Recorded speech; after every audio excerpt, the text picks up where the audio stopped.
The Dream is Alive was created expressly for the IMAX motion picture system. The Los Angeles Times called the film breathtaking, the coming of age of the ultra-large screen format.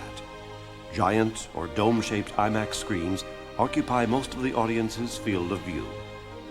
The IMAX experience extends this view to the edge of peripheral vision, and the audience feels it is part of the picture.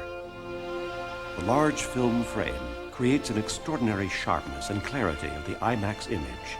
6-track stereophonic sound surrounds the audience and completes the illusion of being at the center of the action. Theaters designed specifically for the IMAX motion picture system give everyone an unobstructed view of the screen. Unlike television, the more measured pace allows the eye to appreciate fully the detail and grandeur of the image. For those who have seen The Dream is Alive in an IMAX theater, this video will serve as a perfect souvenir. For those who have yet to see the film, it is a tantalizing introduction to the remarkable IMAX experience.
Yep, okay, I got a tally ho on the Cape.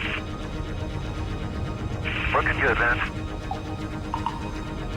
You can hear the wind real loud right now.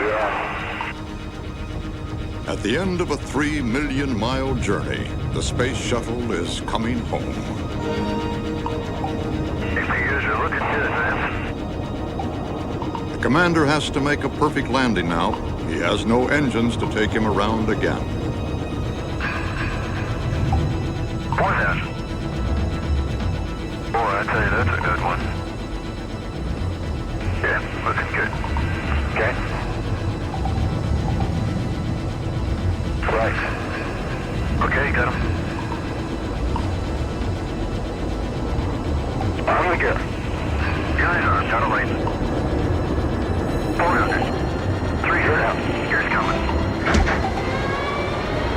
100, 255. 50 feet at 240. 30 feet at 235. 20 feet at 225. 10 feet at 220. 8 feet at 215. 5 feet at 210. 2 feet at 200. 1 foot. Touchdown. 195. 170. 165. 160. 150. 90 at 5. 70 at 5. 50 knots. 5 deceleration. 30 at 5. Here, in the middle of a Florida wildlife refuge, the shuttles land. 20 knots at 5. They are serviced and are launched again. Okay, Houston, wheels are stopped. Way to go, boys. Magnificent. This is Kennedy Space Center, America's spaceport.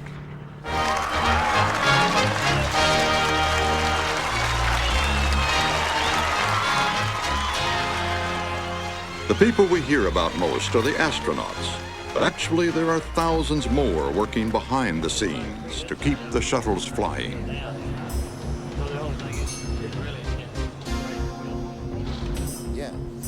They inspect and maintain the more than 30,000 tiles that protect the orbiter from the heat of re-entry. Steam die hard for Lockheed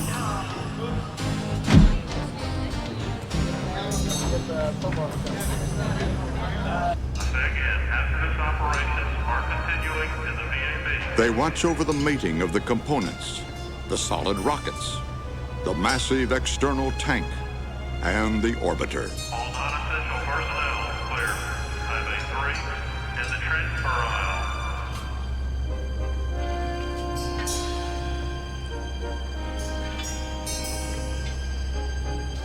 2 weeks to launch, the shuttle rolls out to the pad.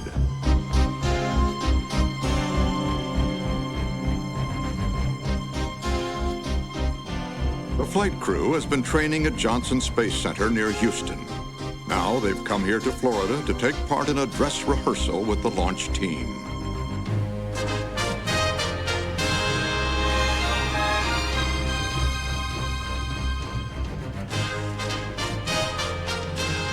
In preparation for a potential emergency, they practice rapid egress from the orbiter and the possible use of an escape basket.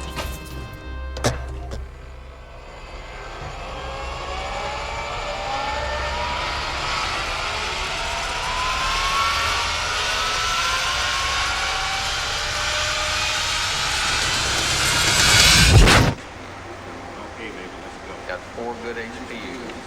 4 good. I'm gonna get the last doors open.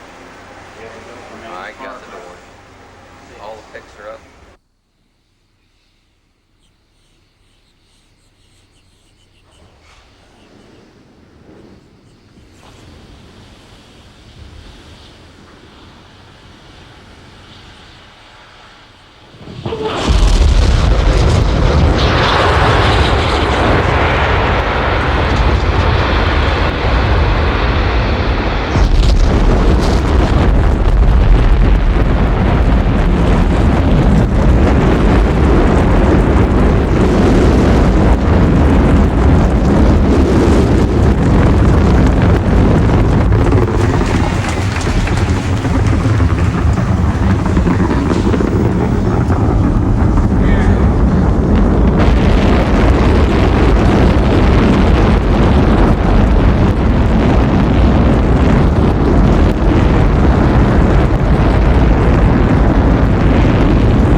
Now the engines have stopped. We are in space, 280 miles up. At last, we can see our magnificent Earth in all its splendor.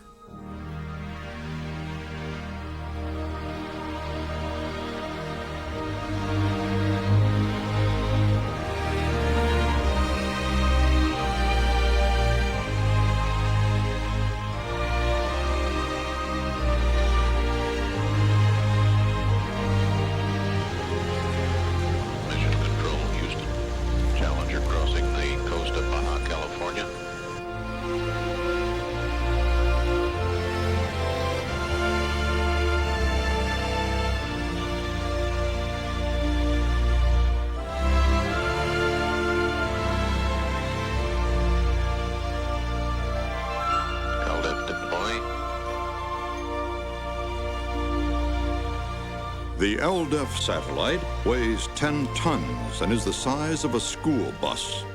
It carries 57 experiments the work of more than 200 scientists from 8 countries.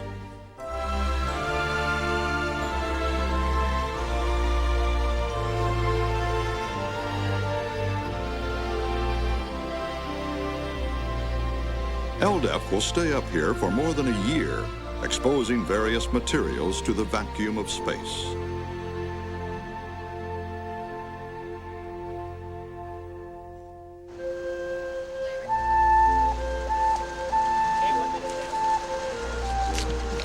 Okay, VTRs are running. Next thing's at 30 seconds. I'll delay it a little bit. I'll count by 10 until I get to 15. Okay? 40 seconds. Don't forget free draft, Mike.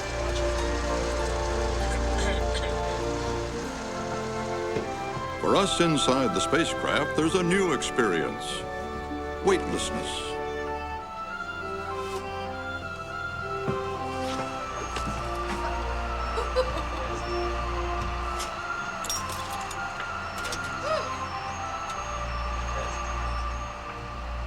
A typical crew consists of 5 to 7 people. Some are career astronauts, others are specialists in a variety of fields, representing various countries. Yes!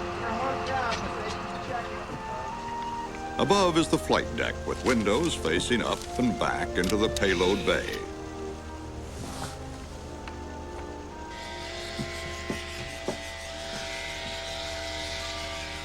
Below, the mid-deck functions as living room, dining room, bedroom, workshop, and study. Discovery Houston, you're looking good for deploy. Commander Hartsfield and pilot Coates navigate the orbiter to a predetermined point in space so that the communication satellite they are deploying will be precisely positioned.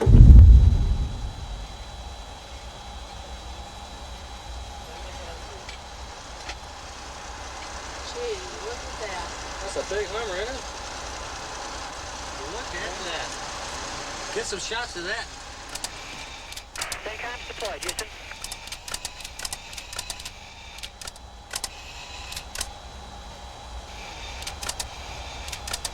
Much of the time, the orbiter flies with its payload bay facing the Earth. So, to see our planet's features, the crew uses the overhead windows. That's pretty.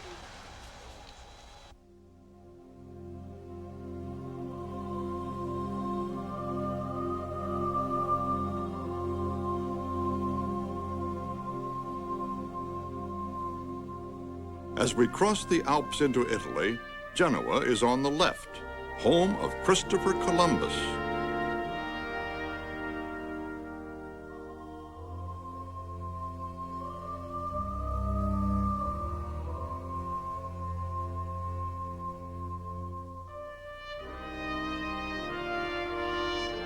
Eastward, the Po River flows down to the Adriatic.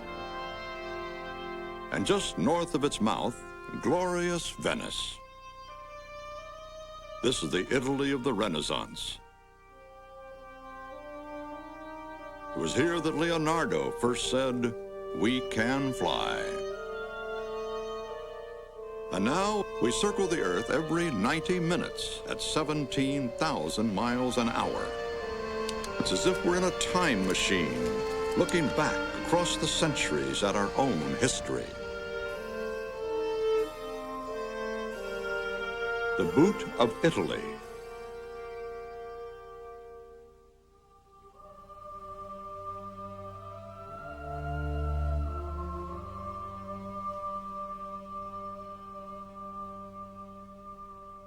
Islands of the Mediterranean, of Homer's Odyssey.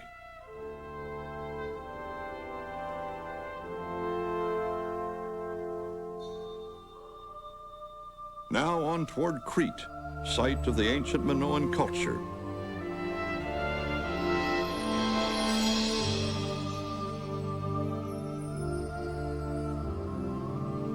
The great city of Alexandria, once the world's center of learning. Beyond it, the lush delta of the River Nile, spreading down to the Mediterranean from Cairo.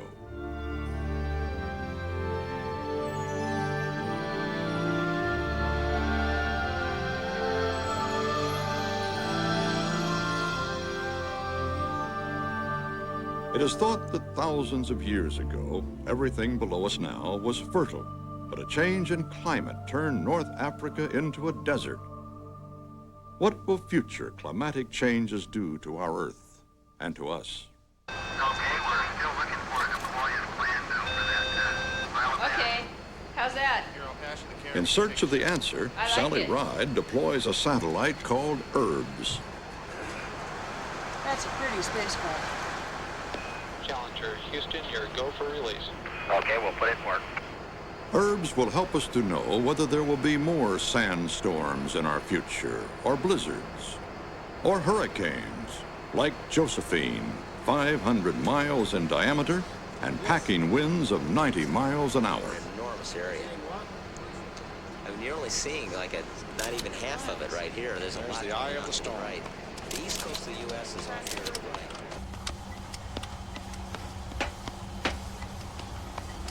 Now the middeck has become part gymnasium and part factory.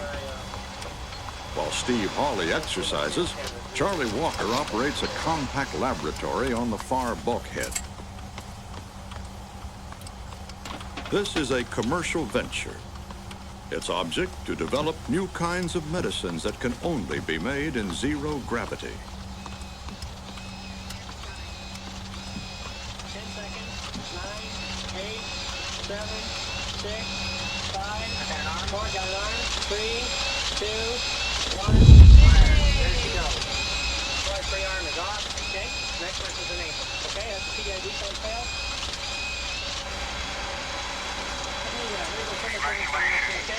I'm going to close the sun shield, everybody. Okay, I'm watching it on And the... use Discovery. I got The communication satellite is deployed by Judy Resnick and photographed by Mike Mullane. Hey, deploy was on time. Third attitude. Discovery Houston, good news, Steve. We're watching it and a lot of smiles down here. Yeah, there's a lot of them up here, too. The crew eats and sleeps pretty much according to the same schedule as on Earth. Back in the early days of space, we sometimes heard complaints about the food, which was mostly squeezed out of toothpaste tubes. Now the crews get to eat what they want. Steak, strawberries, shrimp cocktail.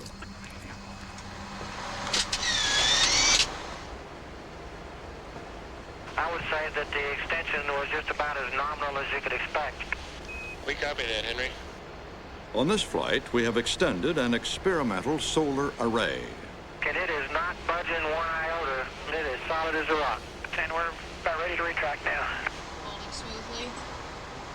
In the future, such a device may tap the sun's energy to help power the space station. That's got a little wiggle in it. Look at that. The leaves are so thin and the mast so ingeniously contrived that the 100-foot-high structure folds into a box 7 inches deep.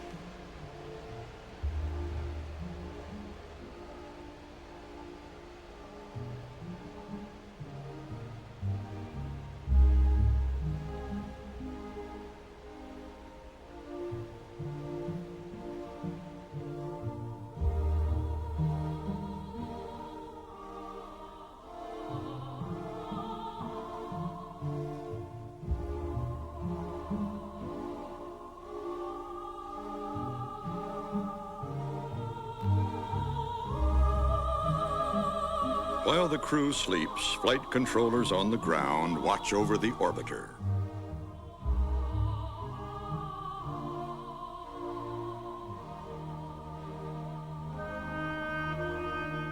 The Hawaiian Islands.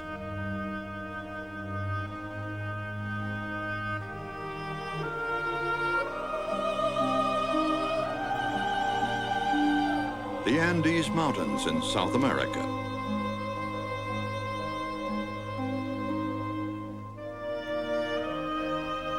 Cape Canaveral and Kennedy Space Center, our home port.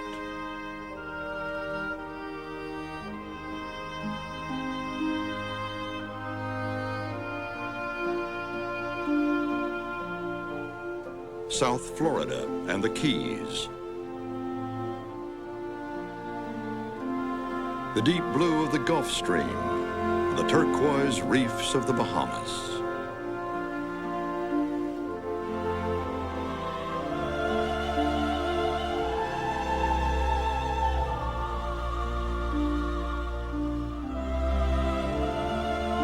vast craters of the Galapagos Islands.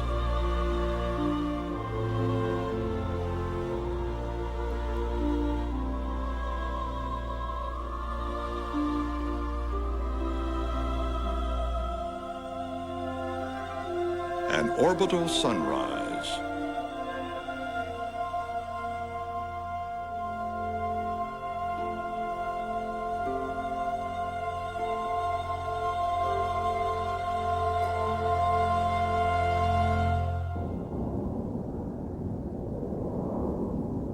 Altitude 2,000 feet. Range 12,000 feet. As this is Discovery's maiden voyage, Commander Hartsfield will land on the long runway at Edwards Air Force Base in California. He's got lots of room, but he'd like to touch down on those two black stripes just ahead on the runway. Touchdown. Discovery safely back on Earth after having traveled 2.17 million nautical miles in 6 days and 57 minutes. Welcome home.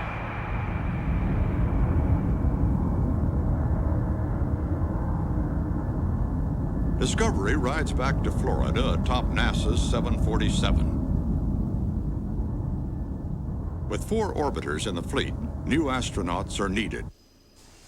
Thousands of candidates apply. Few make it. Okay, check your body position. Bail up, bail up, bail up. Hook is down! And keep on walking. Although some are pilots, many are engineers, medical doctors, and scientists. Keep your heels in the water. Good job. Keep those lines tight.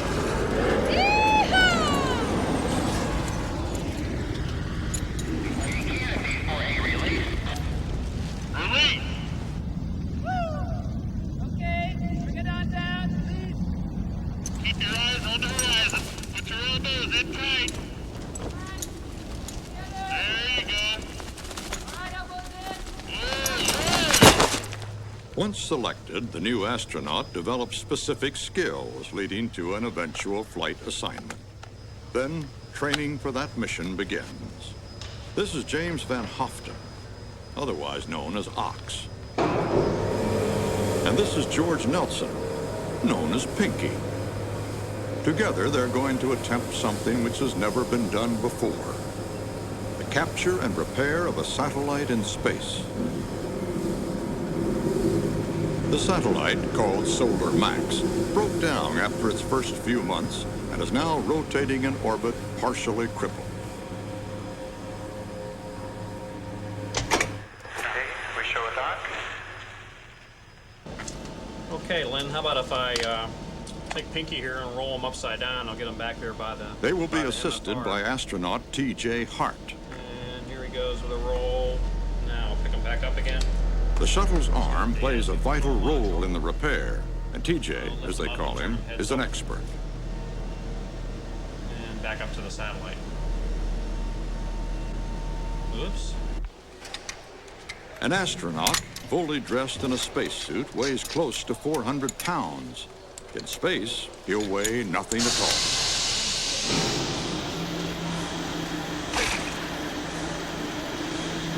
Pinky and Ox practice the repair in a tank at Johnson Space Center. It's the closest one can come on Earth to weightlessness.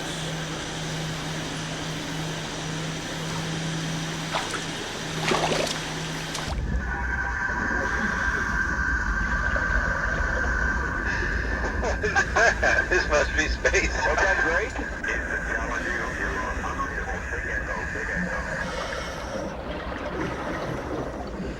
Safety divers, take the subjects down for final ballasting in heads-up position. Sam, come on, bring the pressure down. Okay, and I'm about ready to jump out of the foot restraints here and do a check flight. On Pinky's back is a mock-up of the manned maneuvering unit, a one-man spacecraft that will propel him away from the shuttle and over to the ailing satellite.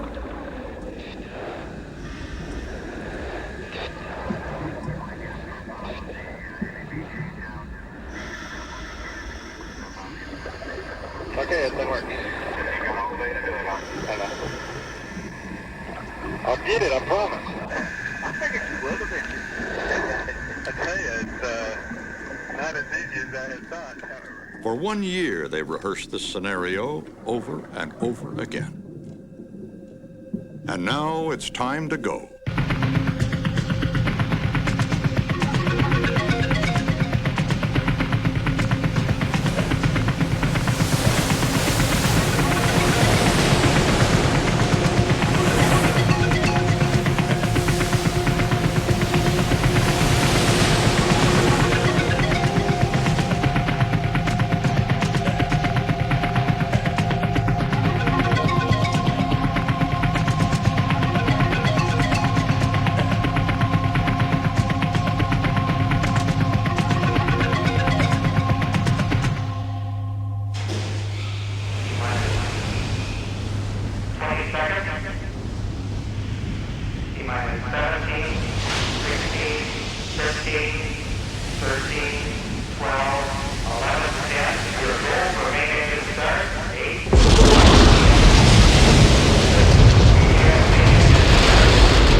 Are part of a student experiment.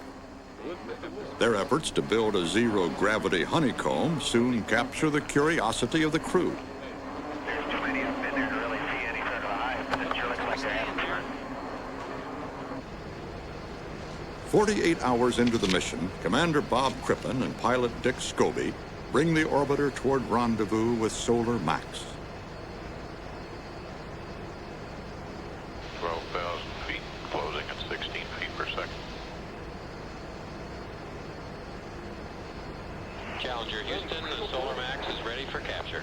Roger, we copy, ready for capture. According to plan, Pinky dons the manned maneuvering unit. In mission control, the mood is optimistic. Looking good, Pinky. Okay. This is a pretty tough flying machine you got here. Roger, I can see the smile on your face from here. Satellite looks in excellent condition. Doesn't work.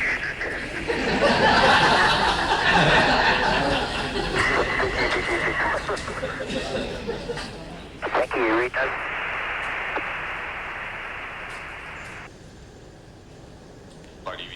I don't know if he's docked yet or not. The jaws didn't fire. EVA, jaws didn't fire. Do you have a... They did again, it didn't fire again. Okay, didn't fire again. Apparently the trunnion pin adapter did not latch properly. No joy there. The orbiter backs away. To make matters worse, the satellite is now tumbling and losing power. Throughout the night, the flight team concentrates on finding a solution.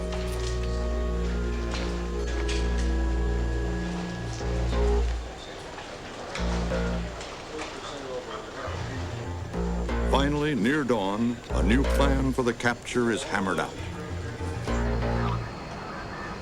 It will call upon all the skills of Commander Bob Crippen to bring the orbiter within arm's reach of the wobbling satellite, and on T.J. Hart to try to grapple it. Roger, copy that. We know we're in good hands and use nice soft gloves. Your best.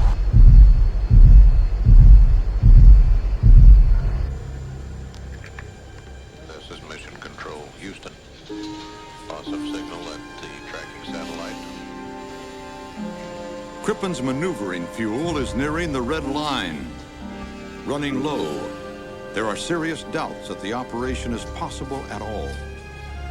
The remote manipulator arm was in motion at the time of loss of signal, so hopefully in reacquisition we should have confirmation of whether the first grapple attempt was indeed successful.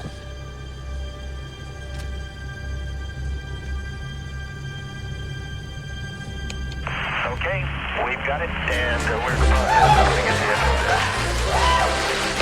Outstanding. That is fantastic, TJ.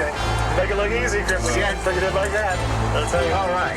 Damn it, Grip flies like that and thinks it's so easy. I thought we were thinking margarita or two now. Okay.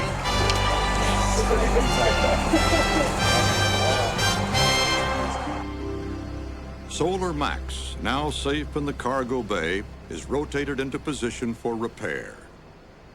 Even if they can't fix it here, they could take the satellite back to Earth, repair it there, and redeploy it using another shuttle.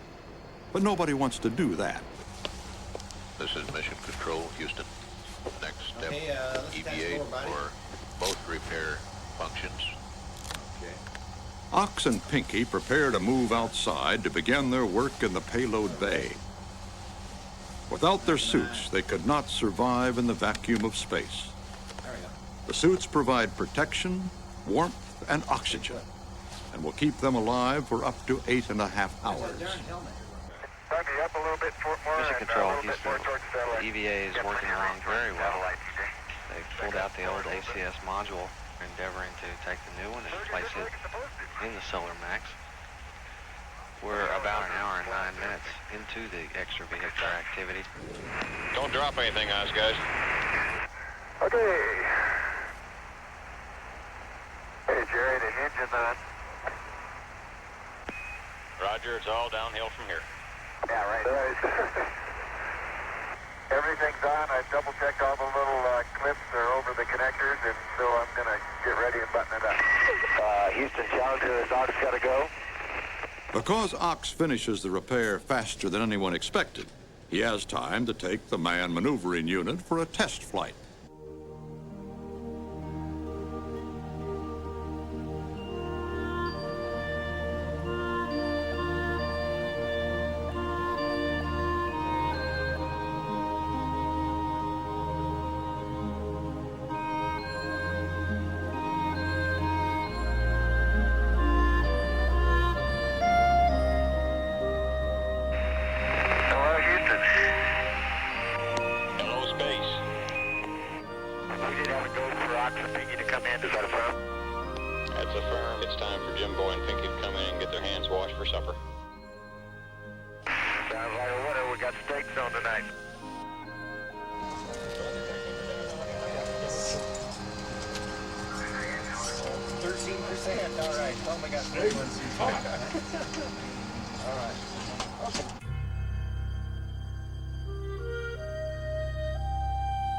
Now, Solar Max's circuits are checked out, and the Goddard engineers make certain that it works perfectly. TJ holds it facing the sun until its batteries are recharged, and then gently he returns it to orbit.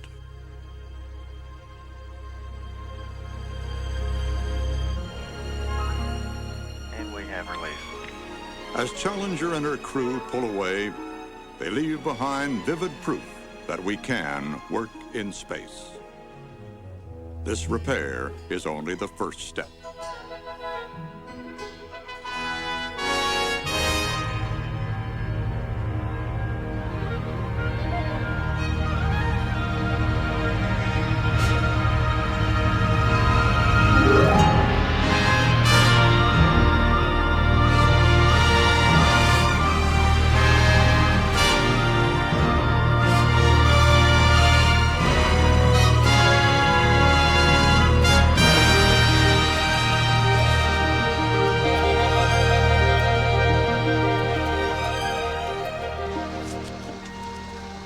Already people like you and me are beginning to travel into space. Some of our children will live in space, and their children may even be born there. Soon we will use the shuttle to build a space station in permanent orbit, operated by international crews. Pilot John McBride is preparing David Liestma and Kathy Sullivan for an EVA. Kathy will be the first American woman to walk in space.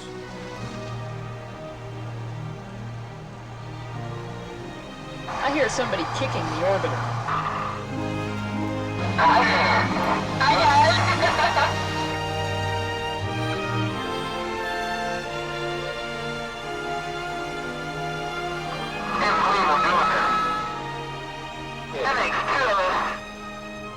Floating free, we look back at the majestic panorama of Earth, our home.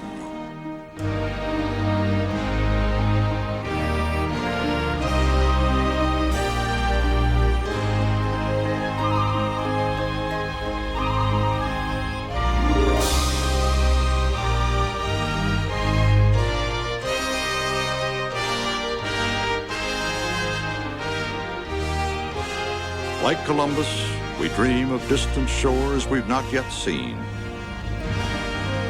Now that we know how to live and work in space, we stand at the threshold of a new age of discovery.